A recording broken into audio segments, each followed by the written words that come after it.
Beaucoup d'entre nous paniquons quand on passe par des moments difficiles, quand on a des mauvaises nouvelles, des mauvaises circonstances. Pour beaucoup d'entre nous, les mauvaises circonstances sont des situations qui font qu'on remet Dieu en question. On remet en question l'amour de Dieu, on remet en question sa fidélité, on remet en question sa gloire, on se dit Dieu n'existe pas, pourquoi ce genre de choses m'arrive et tout. Et pourtant Dieu est avec nous. Moi je voudrais dire à quelqu'un aujourd'hui qui passe par des moments difficiles dans sa famille, peut-être que vous avez reçu tout récemment un diagnostic du médecin pour vous dire que votre maladie est incurable. Peut-être que vous avez reçu une lettre de divorce. Peut-être que vous avez reçu une lettre d'un huissier pour vous dire que vous allez être expulsé de votre maison. Peut-être que vous avez reçu une nouvelle de votre employeur en vous disant que vous allez être viré et que vous retrouvez chef de famille sans emploi. Peut-être que je ne sais pas quel genre de verdict vous avez reçu, qu'est-ce qu'on vous a dit, quel genre de documents vous avez reçu pour vous annoncer une mauvaise nouvelle. Mais j'ai quelque chose il y a un passage qui vient dans mon cœur tout de suite, c'est ce passage qui dit ne crains pas que si tu traverses, si tu passes par les eaux ou si tu passes par le feu, moi je serai avec toi. Dieu n'a jamais dit qu'on n'aura pas de moments difficiles, mais il a dit dans le moment difficile, je serai avec toi. Dans le moment difficile, je serai là, dans ce moment-là, avec toi. Je connais tellement d'hommes de Dieu qui sont passés par des moments difficiles. Dieu était avec eux. Mais Dieu a permis, Dieu a laissé faire. Pas parce qu'il voulait les torturer, pas parce qu'il voulait leur faire du mal, mais au contraire, ces situations ont contribué à leur bien, à la gloire de Dieu. Et aujourd'hui, nous sommes édifiés par leur témoignage. Nous bénissons Dieu pour leur vie. Mais ils sont passés par des situations comme nous, ou un jour quelconque, alors qu'aujourd'hui, nous avons comment on dit, l'histoire du début à la fin. Mais eux, à leur époque, l'histoire se déroulait sous leurs yeux. Et il y avait beaucoup de choses qu'ils ne comprenaient pas. Par qui je peux commencer? Je prends l'exemple de Job. Job était un homme de Dieu. Job priait. Certaines personnes disent souvent, Seigneur, j'ai prié pour ça, j'ai jeûné pour ça, j'ai lutté pour ça, je t'ai demandé, j'ai supplié, tu as dit que tu m'exauceras. Pourquoi est-ce que je t'ai prié et la situation contre laquelle j'ai prié est arrivée quand même? Pourquoi tu ne me réponds pas? Pourquoi? Et moi, je vais prendre l'exemple de Job. Job était un homme qui priait. Job était un homme de prière. Cet homme offrait des sacrifices régulièrement à Dieu pour protéger ses enfants. Il priait pour ses enfants. Il veillait sur sa famille. C'était un homme intègre. C'était un homme qui faisait du bien. C'était un homme sans histoire. Et la preuve, c'est que Dieu célébrait Job dans le ciel. Dieu disait de bonnes choses au sujet de Job dans le ciel à Satan en disant, tu as vu mon serviteur Job, tu as vu comment il est. Mais Dieu a permis, a laissé faire cette épreuve dans la vie de Job, cette situation pour l'éprouver. Et il a permis que Job perde tout. Job a tout perdu. Il lui restait plus que sa femme. Il a perdu ses entreprises, sa société. Il a perdu ses enfants. Il a tout perdu. En plus de ça, il a eu la maladie avec. Mais la Bible dit après ce temps d'épreuve, Dieu l'a relevé. Et Dieu lui a donné tout ce qu'il avait perdu. Et c'est-à-dire il lui a donné plus encore que ce qu'il avait avant. Quel exemple je veux prendre? Dieu aimait un homme de Dieu comme Daniel. Dieu aimait Daniel. Daniel était un prophète de Dieu. C'est un homme qui était bien aimé devant la face de Dieu. Un homme de prière aussi. Un homme qui cherchait Dieu, qui aimait Dieu, qui était dans la parole. Un homme fidèle, sage, tout ce que vous voulez, avec de hautes fonctions dans l'État. Mais cet homme a été jeté dans la fosse aux lions. Est-ce que Dieu n'était pas au courant? Est-ce que Dieu ne voyait pas? Est-ce que Dieu n'a pas entendu peut-être Daniel prier par rapport à ça? Dieu a entendu, mais Dieu a permis. Il a permis que Daniel soit jeté dans la fosse aux lions. Mais à travers ces situations, il s'est glorifié. Bon, il s'est glorifié aux yeux du roi Darius qui était en poste à ce moment-là. Et aussi dans ce royaume-là, Shadrach, Meshach, Abednego, des fidèles serviteurs de Dieu, on leur a dit, vous renoncez à votre Dieu, vous prosternez, vous adorez un autre Dieu, ou on vous met à mort.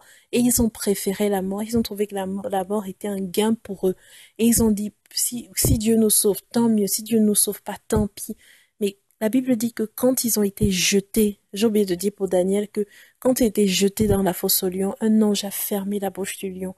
Donc Dieu était avec lui dans la fosse aux lions. Quand Shadrach, Meshach et Abednego ont été jetés dans le feu, un ange est venu les couvrir et empêcher que le feu ne les consume. Et ça a contribué à ce que Dieu soit glorifié dans tout Babylone, et puis ces hommes ont été replacés par la suite. Même Jésus a connu des moments difficiles. Jésus, notre propre Seigneur. Et c'est ça qu'on oublie souvent. On se dit que notre vie doit être lisse, que tout doit marcher parfaitement, que tout doit aller, voilà quoi, de façon très linéaire. Et que si on a un problème, s'il y a une prière qui a l'air de ne pas être exaucée, c'est parce que Dieu ne nous aime pas, c'est parce que Dieu n'entend pas, c'est parce que Dieu n'est pas fidèle, parce que Dieu n'exauce pas. Mais c'est faux. Moi, je peux citer au moins 2 hommes qui priaient souvent et dont la prière n'a pas, c'est-à-dire, apparemment, la prière n'avait pas été exaucée. Mais Dieu était avec eux dans leur situation difficile. Je pense à Job, je pense à Daniel et je pense à tellement d'autres personnes que Dieu a secouru. Dieu était avec eux, mais il a permis. David était loin pour la royauté. Cet homme était censé régner, mais il a été pourchassé par celui qui occupait sa place pendant des années, pendant plusieurs années. David était pourchassé, menacé de mort. Est-ce que Dieu ne l'aimait pas? Si, Dieu l'aimait. Mais David, dans ce moment-là, il s'est réfugié en Dieu et il a refusé de mettre en doute la fidélité de Dieu. Il a choisi de s'attacher au Dieu qui dit lui-même qu'il est fidèle. Amen. Et donc moi, je vous encourage, ce n'est pas parce que vous passez par de grandes eaux, ce n'est pas parce que vous passez par le feu que la fidélité de Dieu, que Dieu est infidèle, ou bien que Dieu n'est pas avec vous. Dieu est avec vous au milieu de ce moment difficile. Et la clé, c'est de réellement garder ses yeux fixés sur la parole dans cette saison particulièrement difficile. La clé, c'est de regarder à la parole, c'est de contempler, continuer de contempler, comment on dit, de ne pas se lasser de contempler ce que Dieu est et qui répond à votre situation. C'est la clé dans ce moment. C'est ce que David faisait. David passait son temps à chanter, à adorer Dieu. Quand c'était compliqué dans sa vie, il ne se prenait pas la tête en prière longue et compliquée. Il passait son temps dans l'adoration, dans la louange et les consolations. Dieu consolait son cœur et il était capable de se fortifier pour aller prendre de nouvelles batailles. Que Dieu nous aide véritablement à réaliser que il est avec nous au milieu des moments difficiles. Il n'a pas dit qu'on n'aurait pas de moments difficiles. Je prends un autre exemple. Jésus demande à ses disciples de passer à l'autre bord. Jésus était avec eux dans la barque, mais ils ont expérimenté une tempête à un point où ils pensaient sérieusement qu'ils allaient mourir. Mais Dieu était avec eux dans la barque, mais ils étaient tellement désespérés qu'ils pensaient que c'était fini pour eux. Jésus s'est levé et a arrêté la tempête. Je prends notre exemple encore. Abraham était choisi par Dieu. Abraham était aimé de Dieu. Dieu l'avait choisi même avant qu'Abraham n'aime Dieu. Dieu l'aimait déjà. Il avait déjà décidé qu'il serait père de plusieurs nations, que des nations sortiraient de lui. Mais Dieu a permis et a laissé. Abraham a certainement prié pendant longtemps par rapport à cette situation de stérilité de Sarah. Mais Dieu n'a pas écouté avant qu'il soit âgé de de près de 99 ans. Et c'est là que Dieu l'a exaucé et et son nom a été glorifié comme il est aujourd'hui à travers toutes ses œuvres magnifiques. Donc, le fait de passer par un moment difficile ne veut pas dire que Dieu t'a abandonné. Ça ne signifie pas que Dieu n'est pas avec toi. Dieu dit, quand tu seras dans l'eau, dans le feu, là, je serai avec toi. Dans cette situation-là, moi aussi, je serai avec toi. Ne veut pas juste, Dieu n'est pas juste intéressé par le résultat, par le miracle, par accomplir un acte de gloire dans notre vie. Ça ne lui coûte rien. Mais il est aussi intéressé par nous parce que c'est un moment où on passe par le feu. La Bible dit l'épreuve de notre foi, ma foi s'éprouve dans le feu.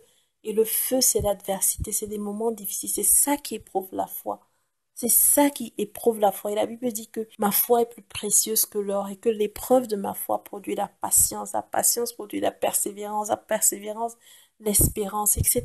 Dieu est en train de créer un caractère en nous et ça demande de nous éprouver d'une certaine façon. Ce n'est pas parce que vous avez reçu un verdict, que vous passez par le feu dans vos finances, que vous passez par le feu dans différents domaines de votre vie, que Dieu n'est pas avec vous. Dieu est avec vous.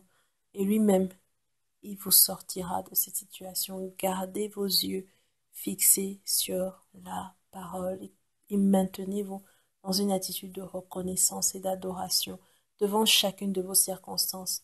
Annoncez à vos circonstances.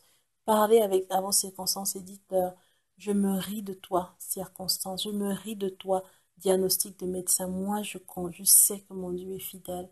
Moi, je reconnais que ce Dieu-là, il est fidèle. Il est capable de me délivrer. Il m'a délivré hier, il me délivrera encore aujourd'hui. C'est le Dieu qui ne change pas, il est l'alpha et l'oméga. En lui, il n'y a aucune ombre de variation. Tout est possible pour lui. Il m'aime d'un amour éternel. Et j'ai confiance que ce Dieu-là, il se lèvera le dernier, il parlera en ma faveur. C'est lui qui est mon défenseur. C'est lui qui se lève pour moi. C'est lui qui combat pour moi. Donc moi, je te regarde, circonstances adverses. Je te regarde et je ris sur toi. Circonstances adverses, je ris sur toi. Parce que je ne sais pas celui qui est avec moi. Celui qui est avec moi est plus grand que celui qui est dans le monde. Donc je me ris des circonstances. Je sais que ces circonstances sont temporelles. Ces circonstances ont une date d'expiration. Mais mon Dieu n'a pas de date d'expiration. Il demeure éternellement. Ces circonstances ont une date d'expiration. Elles ne vont pas durer toujours. Je ne serai pas toujours dans le feu. Je ne serai pas toujours dans l'eau. Mais mon Dieu, par contre, mon Dieu est éternel. Et c'est lui qui me délivrera de ces situations. Amen. Gardons nos yeux fixés vers Dieu et arrêtons de douter de son amour. Dieu nous aime et il est déjà pour nous. Il a toujours été pour nous. Hier, il était pour nous. Demain, il sera encore pour nous. Lui qui n'a pas hésité à donner son propre fils. Il a donné son fils alors que nous étions encore pécheurs. Lui qui n'a pas hésité à faire un aussi grand investissement en nous alors que nous étions indignes. Comment ne nous donnerait-il pas autre chose avec son fils? Comment, qu'est-ce qui peut nous refuser?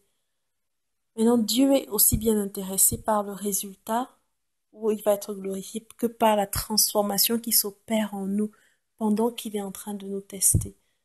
Alors, ne remettons pas constamment en cause des choses qui sont vraies. Les situations qui arrivent, ce sont des situations qui sont limitées dans le temps. Il y a un moment où elles commencent et elles ont un moment de fin. Mais Dieu dure éternellement. Notre Seigneur, il était avant et il sera encore après. Alors restons focalisés et restons attachés à lui au nom de Jésus.